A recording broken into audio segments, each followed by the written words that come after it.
ఎన్ని ఒక్కసారి నోట్ చేసుకుంటారు.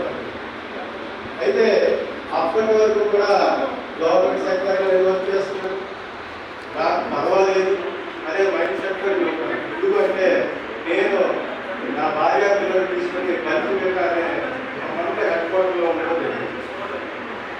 ఆ సమయం అన్నీ చాలా చక్కగా జరుగుతున్నాయి. స్కూల్ టీచర్ అంటే మీకు తెలిసి ఎలా ఉంటుందో కాబట్టి ప్రతిదీ కూడా చాలా చక్కగా జరుగుతుంది. హౌస్ రెంట్గా పిల్లలు స్కూల్కి వెళ్ళలేదు, పెట్రోల్ చాలా తగ్గలేదు. పక్కన 2 కిలోమీటర్ల స్కూల్ పెట్రోల్ చాలా లివింగ్ కాస్ట్ తగ్గ. ఎప్పుడైతే నేను 2023లో నేను విజయనగరం ఫ్యామిలీ షిఫ్ట్ చేసి ఇక్కడికి మళ్ళీ పోస్ట్పోన్ నుండి ఎప్పుడైతే బదిలీకి వచ్చానో నాకు అప్పుడు క్లియర్గా నా యొక్క ఆర్థిక పరమైనటువంటి వ్యవహారం ఎలా ఉంటే అప్పుడు క్లియర్గా అర్థమవుతుంది. అప్పటి వరకు కూడా నేను రాకేంటి నేను తోపు నేను తూర్పునే మైండ్సెట్గానే ఉండేది. మా ఫ్రెండ్ కొన్ని వందల సార్లు ఫోన్ చేసినా నేను ఇప్పుడు వినేవాడిని కాదు.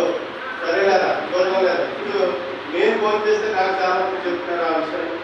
రైట్, అవన్నీ నాకు కూడా ఇప్పుడు అర్థమవుతున్నాయి ఎలా ఉంటుంది ఏంటంటే. నేను ఒకటే బాధపడుతున్నాను ఏంటంటే ఆ రోజు నేను చెప్పేటప్పుడు నేను ఒక్కసారి మైండ్ ఈరోజు నేను కూడా కరెంట్ కాకుండా మనకు దగ్గరగా ఉండేవాడిని కదా అనేది చిన్న బాధ. కానీ ఎప్పుడైనా అవకాశం పోయిన దాన్ని మనం బాధపడుతున్నాం కాబట్టి మళ్ళీ ఖచ్చితంగా మా ఫ్రెండ్ ఉన్నాడు మన ధైర్యంతో మళ్ళీ. ఎందుకంటే ఆయన స్టార్ట్ చేసినప్పుడు ఆయన సక్సెస్